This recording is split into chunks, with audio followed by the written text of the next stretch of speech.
I feel like God did not create me to this world to come and suffer. God created me to this world so that I can enjoy my life, and I know good things. I know good things of life. You know. Hello, beautiful people. Welcome back to my YouTube channel. It's your girl again, Alot. As promised, this is the video. Someone excited? Because I'm really excited to share this with you guys, because I feel like you guys are part of my family and y'all just need to know what's up with your girl, you know. So let's get right into it. First of all, I went to Nigeria and Lagos precisely. I stayed in Lagos throughout my stay. So I'm gonna start from the airport.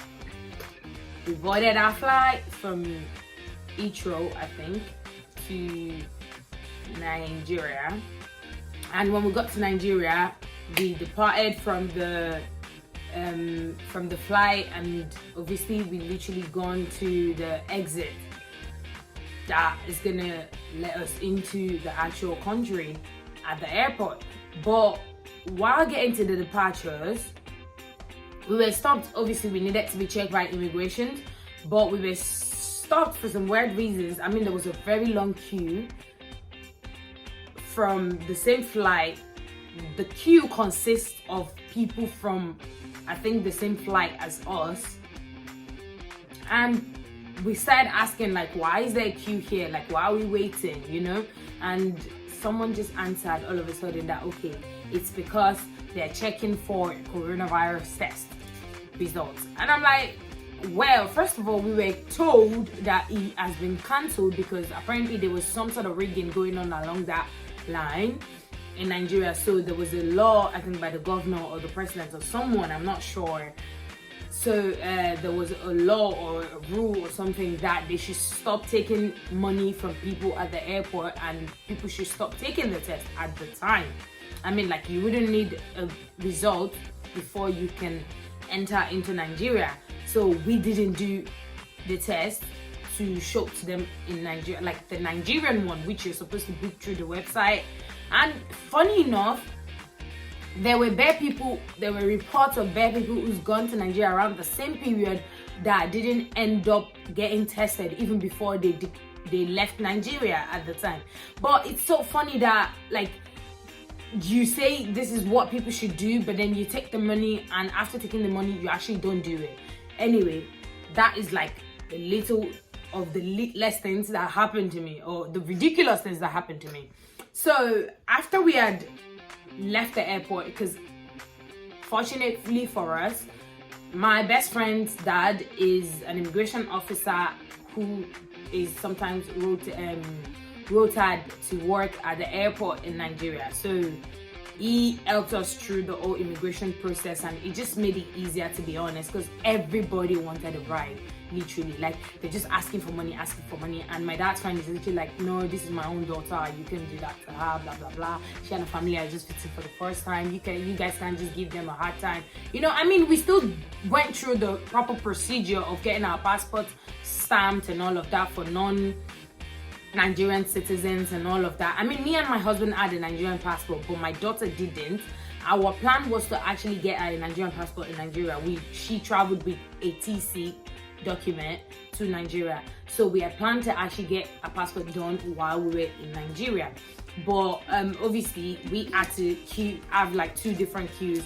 Our own as a Nigerian, and possessing a Nigerian passport, you queue on a different lane, and then non-Nigerian passports queue on a different lane as well. So we had to do that twice, obviously. And then each and every queue we went into, every one of those immigration officers, they wanted to rip us off, like literally asking for bribe. Oh, Oga, we're just here working for you, you need to give us something. Like, listen, you're getting your salary from the government. I'm not entitled to give you shit. I'm not supposed to give you jack. But obviously, you know, Nigeria, with that tag, they need to get something. You need to grease some pounds before you can get your way, you know. But I didn't have naira, or I had pounds, but they were not like they were not in a place where I can literally just whip out my purse and just give it to them. It was in my hand luggage, and to start opening that in that place, was a terrible idea. Like, I can't do that. And even my daughter had started to cry. She was itching all over because of the heat. Obviously, it's her first time in that kind of hot country, so it's like she's so hot, and we're literally like, she's almost naked at this point. I removed her top, even though she was wearing a summer wear. I removed her top. I removed I think she was literally wearing only singlets and maybe like a low short or something at that point. But obviously it was still very, very hot. Even I was boiling, so imagine what the poor kid was going through. Anyway, we left the airport at maybe like after like an hour. Our flight got to Nigeria around 5 a.m. We left UK around 11. I think it was a 5 hours plus flight. And then before we even left the airport, it was around 7 o'clock ish, thereabout. And I'm like, okay, it wasn't that hard to even leave the UK. Like, you have your right papers here, they stamp you, you're gone. Simple. And I'm not sure I got stamped out when I was going to Nigeria, because I used my Nigerian passport anyway, so it was only Nigeria that has problem. Fast forward, because our visit was impromptu, well, not really impromptu, it was just a last minute plan. It wasn't really last minute, to be honest. It was just like, we didn't tell any of our both families that we were coming. It's just our immediate family that's here that knew that we were traveling, obviously. But our families back home, nobody knew we were coming, even down to our close friends. The only person that knew I was coming was my best friend who lives in Nigeria. And that's because when I was talking about me going on holiday at that time, or me going somewhere, I think I discussed the way out or something like that, so which is why she was aware. If not, she wouldn't even be aware.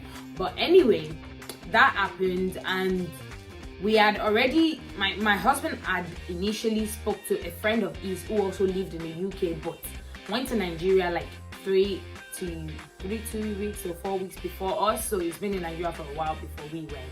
So he had put up snaps of him in the apartment he was staying throughout his stay, and my husband felt like it was nice, and he just thought, okay, I think I'm gonna ask so person where he got his apartment from and ask him to help us secure one as well. And I was like, okay, fine. Well, I just felt like apartment would be ideal, especially because we had a baby and we probably have people visiting, so we didn't want to like get the hotel staffs or whomever to like, you know, say no to visitors or a limited number of visitors, you know, you understand what I mean? So we literally just left it at that. So he talked to his friend, and the friend was like, oh yeah, sure, I can get you guys a place, blah blah blah.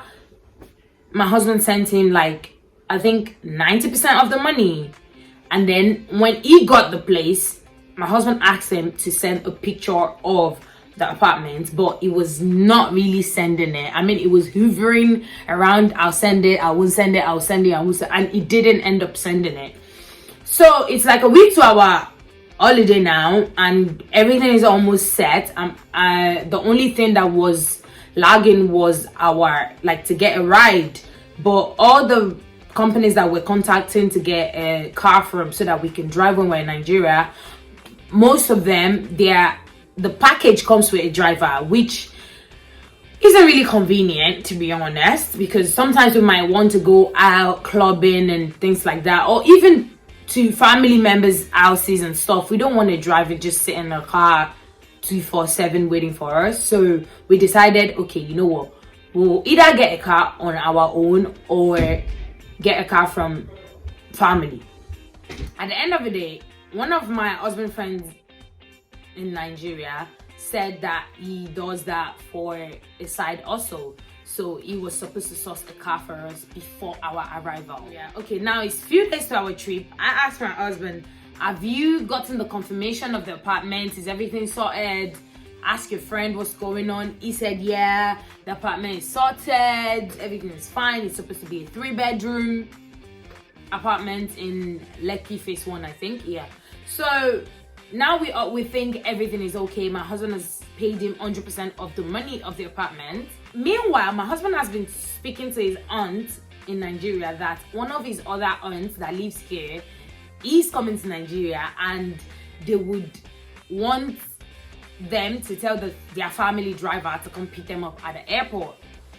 So that was just to get the aunt and the driver to come to the airport to pick us up unknowingly to her, obviously. So they came to the airport, and also one of my husband's friends also came with his own car as well, in case we had more stuff. Trust me, we had a ton of luggage, thanks to me and my daughter. But anyway, so at this point, we've got into the airport, we've been cleared, and we're exiting. So at this point, we've exited the airport. We're on our way to the car park to meet my husband's aunt and his friend. And apparently the friend sighted us, but the aunt was still maybe somewhere. I hadn't seen her, but the friend sighted us from the the entrance, and he came up to help me with my luggage. The trolley that I was pushing, my husband pushed the second trolley, and no, sorry, I wasn't pushing a trolley. I was carrying my daughter. My husband pushed a trolley, and then they hired someone. Apparently, there are people who help you push trolley at the airport. So there was a lady who was pushing my own trolley, and then when the guy had seen us, he took to hand off me, and yeah, I just walked behind them. And from the very entrance to the car park, I cannot tell you how many people actually approached either me or my husband to like, okay, let's help you with your trolley, I'll help you carry your baby, I'll help you carry your handbag. And I'm like, is that supposed to be a job? But I mean, I won't really fault them, but because it's also a means of survival for them, as to maybe there's no job, or like the unemployment rate in the country and stuff like that. But I was just really astonished as to the crowd. I mean, this crowd, they are not waiting for people who's just arriving from anywhere in the country, any country, but they're waiting for people who's pushing trolleys, or to either beg you for money or something like that. And to be honest, I started to get overwhelmed right from the airport. I mean, I might have been going through different emotions, but I think I can only relate it back to me just coming out of the door and seeing this huge amount of crowd at the airport. But that was literally the only thing that I can relate it back to anyway. I might have been going through different emotions, in the sense that it's my first time going back to this country, even since I was a teenager, and now I'm a full-grown woman with my own family, and I'm literally just coming back here. Or maybe it's to do with the weather. I don't know, but I feel like that's the only relatable thing to what I was feeling at the time. Fast forward, we met my husband's aunt. We got in the car, she was surprised because she thought she was coming to meet a different person. The whole hugging and everything happened, and we got in the car. We were going to surprise my husband's grandma, because she was the one who raised him. We were literally going to like see her and surprise her, and then go from there to my own grandparents as well, surprise them, and then we go retire to our apartment, guys. My husband's grandmom lives in Ikorodu. I don't know, anybody that lives in Lagos mostly have heard about or know where Ikorodu is. Apparently the traffic to that place is amazingly annoying. I don't know if that makes sense, but it is just disgusting. We spent the whole morning in traffic, and apparently my husband's friend was telling us that was not even bad. Like, that was the tip of the iceberg. Maybe because it was a holiday season, the traffic wasn't bad. Apparently it was just normal push pull. I'm like, so if it was an actual traffic, we're gonna be here for 6 hours. Is that what you're saying?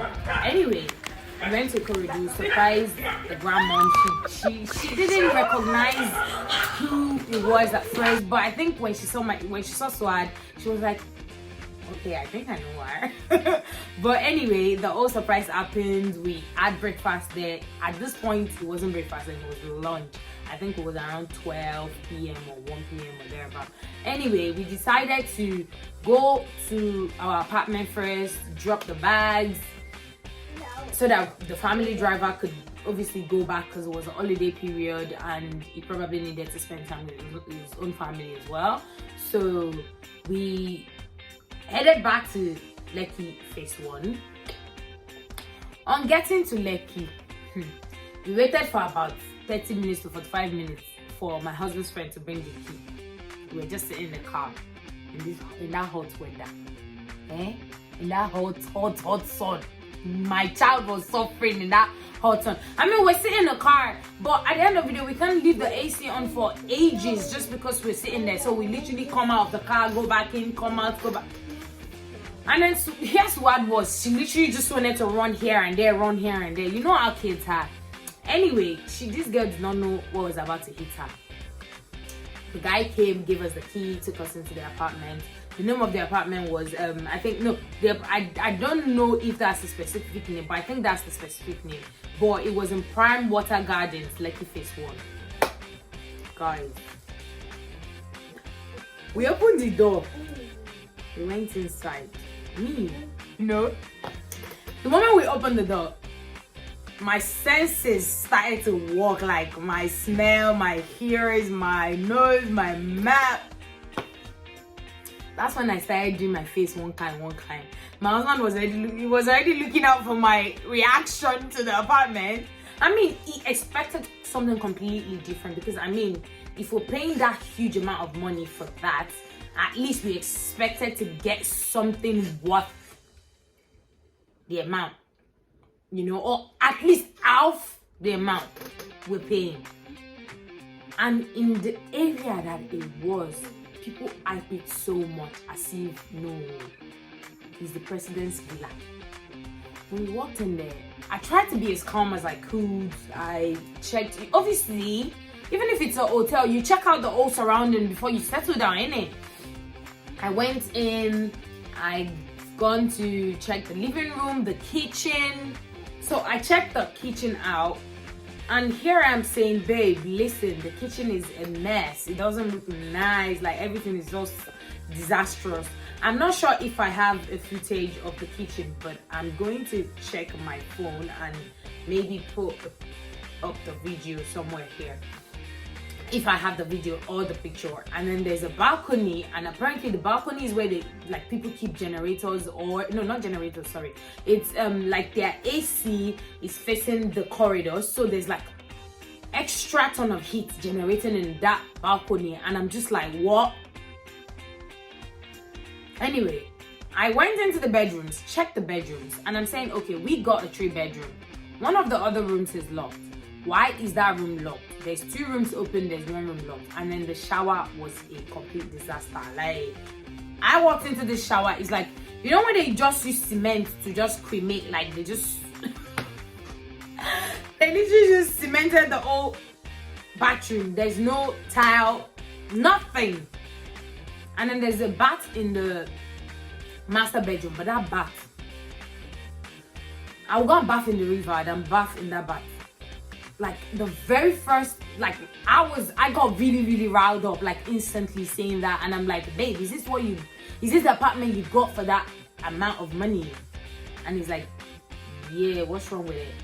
And then I'm asking the guy, I mean my husband's friend, like, hello, Mr. A, why does the place look so and so? Mr. A goes, you should be glad you even have hot water. I'm like, rah. Bro, don't do me like that. I wouldn't pay that amount of money for that kind of shitty place. I'm sorry. I would rather go and stay in my father's house. My father has houses in Nigeria, not just houses. But obviously, and also, it's not in city. So I wanted to stay in the city as well, in the central, where things are happening, where everybody is, so that my movement will be very comfortable and conducive. And this is what you're telling me. You're telling me I should be happy we even have hot water. There's hot water, there's internet. That's what he said. And then I was like, okay, fine, all right. I'm not gonna be rude because you're my husband's friend. Well, not friend, acquaintance. I'll call it like that because I know my husband's friends. Anyways, this guy leaves. 2 minutes later, I'm like, okay, babe, we need to go visit my grandparents so they know that, like, my own family house as well, so they know I'm around, and obviously they will meet Suad. And then obviously our staying there is just not gonna be long because we're tired and jet lagged. We need to sleep, we need to rest, so it's just gonna be like a quick trip down there to say hello. And apparently it's not too far from Lekki because it's in Epitemeta. So I'm like, okay, maybe we'll literally, me and Suad will literally just shower, and you also shower and change your clothes, and then we can head out. So at this point we don't have a walk-in SIM, like a Nigerian SIM card.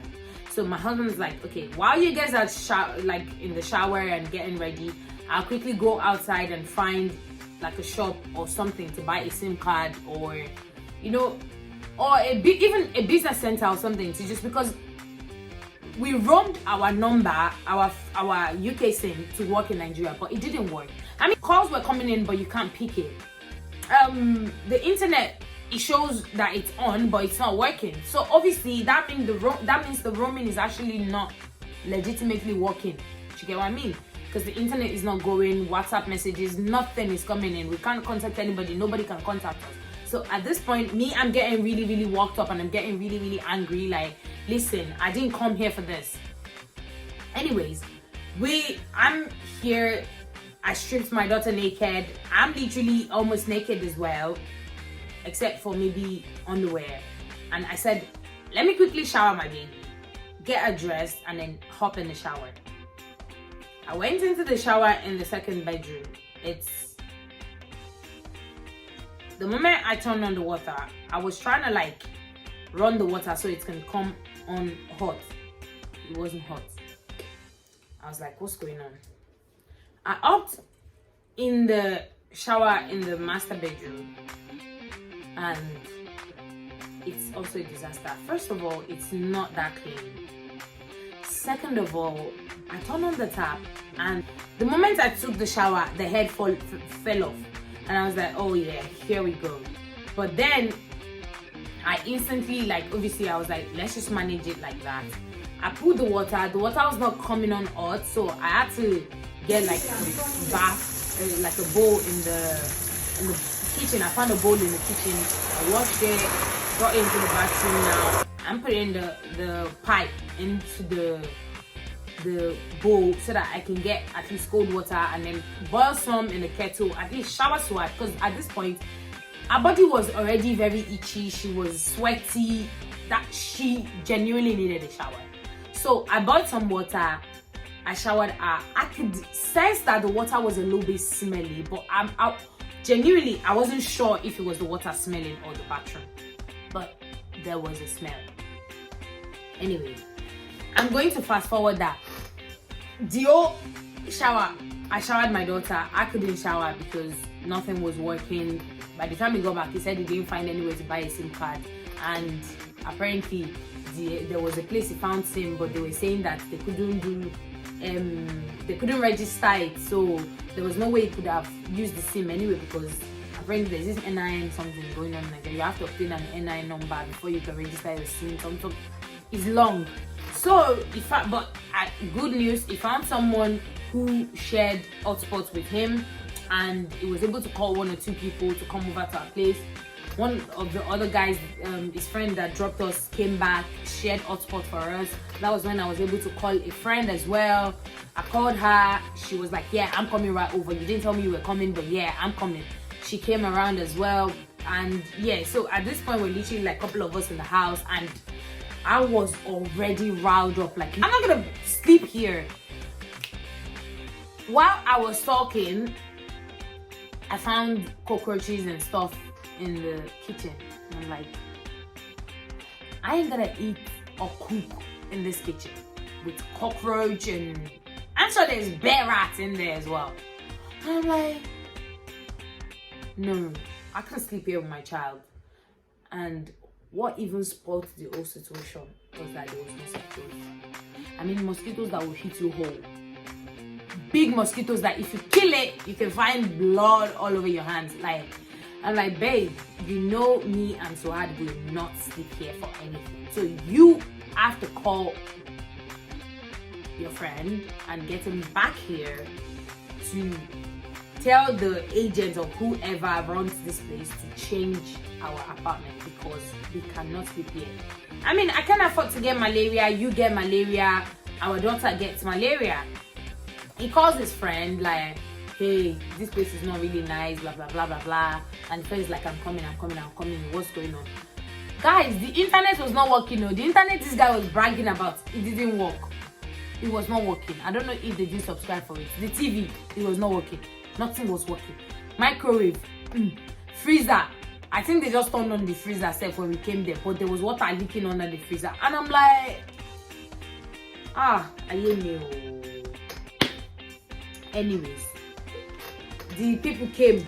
They didn't end up doing anything. They did not help us do anything. The guy came. He said this. The agent said they cannot change the apartment and they cannot make a refund. I'm like, who does that?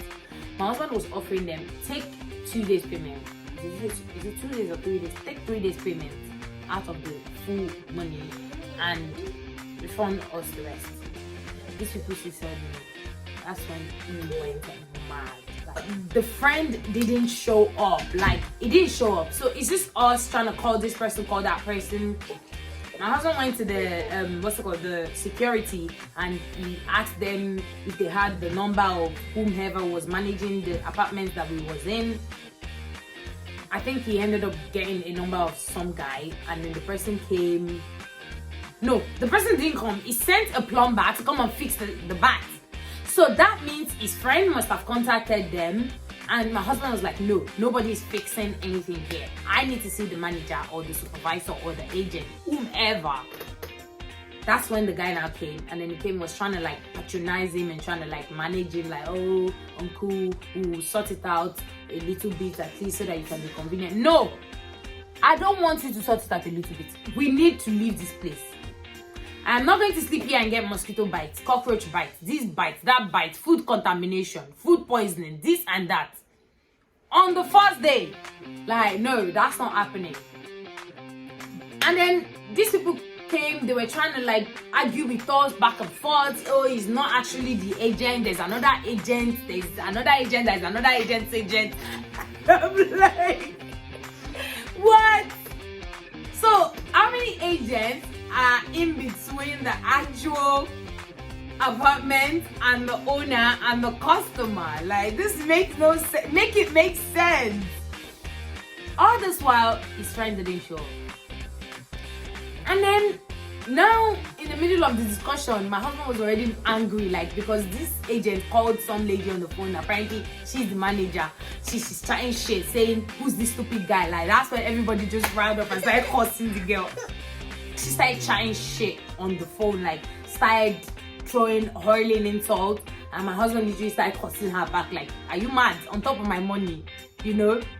Me and my other friend that was there, we literally saw that, like, all of us started cussing the lady on the phone. She hung up, and then the agent guy that was there now told us like, even though you people are shouting, you only paid for 3 days. I'm like, we paid for 18 good days. What do you mean 3 days? That's when all the kasala started to burst. The guy said the person that contacted him only paid him for 3 days. Apparently, the person that contacted him said is my husband's friend that gave her the contract to contact agents that, oh Lord.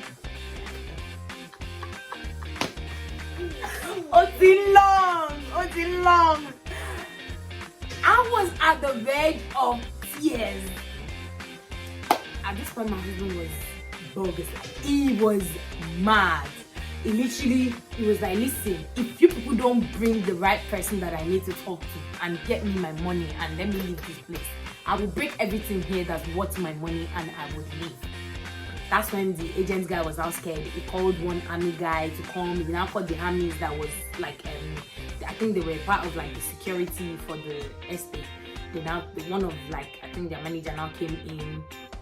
The man asked, what's the problem? You people cannot break anything. If you break, you pay for it. I'm like, yeah, well, they should use our money that they are holding to pay for whatever we break. Kojibello. One thing I liked was it was very calm. It wasn't power tripped. he calmly asked us what was going on, and he listened to what happened, and it was like, okay, now you as the agent, you need to contact whomever that paid to you to sort out something and give them their money back. They are even willing to give you a cut for distress. You know, the man tried to like make the situation better, but at least we had to leave because we couldn't sleep there. Now we went to Radisson Blue, and all this while we were still trying to sort for another apartment. We had to check into Radisson Blue. On getting to the Radisson Blue entrance, me and my friend, we came out, and my husband was still trying to book a room. We came out with Suad and I think few luggages, but the other luggages was in a car that brought us there. So we were standing at the door. The security guard of Radisson Blue didn't let us enter. They said we should wait until he sorts out the reservation. We were standing there. That's how one boy with Manchester United jersey just came and he literally went in between the two of us and literally just passed in between and even hit her with his shoulder.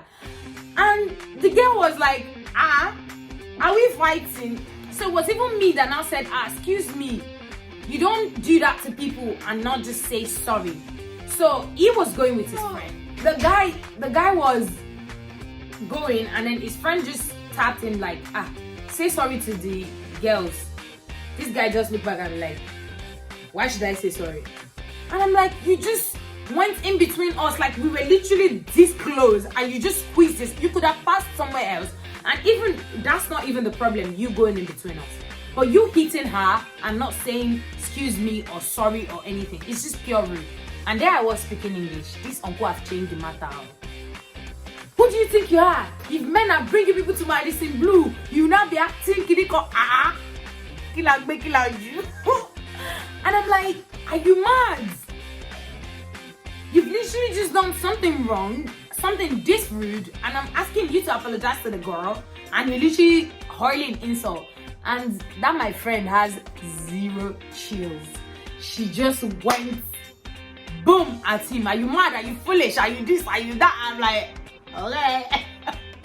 Okay, even me that's now fighting for her, I had to step back. So while the whole argument was going on, one security guy just came outside and like, you people should calm down. What happened? Something. Before we knew it, the guys were already in. They were talking rubbish there. My husband and his friend were at the desk, the reservation desk, and they just turned back and they kind of realized that it was us they were arguing it with. And I think my husband's friend now approached the guys that you cannot be talking to ladies like that, like it doesn't make sense, and I think he just said something stupid to my husband's friend. That one too just went bam with him. In one day, less than 24 hours of being in Nigeria, all of this drama has happened. And I'm like, so the guys now went inside, they came back out to fight. Guys, yeah, like, some men have time. You did something wrong, right? This thing wouldn't have escalated. You did something wrong. You were told that you did something wrong, right? You should have just said sorry. It would have ended there and you keep it pushing. But instead, you're choosing to be violent and ask who are you because men approach you to Radisson Blue. You feel you can. What makes you think every lady that comes into Radisson Blue was brought by a man? What if she just came here to relax by herself? What if she came here for a business meeting? What if, she could have been there for a series of reasons. And you can see that she wasn't by herself. It was me, her, and Suad. And you're literally just acting shit. Like, I'm sure he didn't even come there to pay with his own money from his pocket to the restaurant or wherever it is he came to. But then you're coming all the way back to come and fight. Like, my friend's boyfriend was there as well. Imagine them getting into a scuffle and then breaking each other's head and then somebody's landing in the hospital. Like, anyway, that happened. We lodged into Radisson Blue.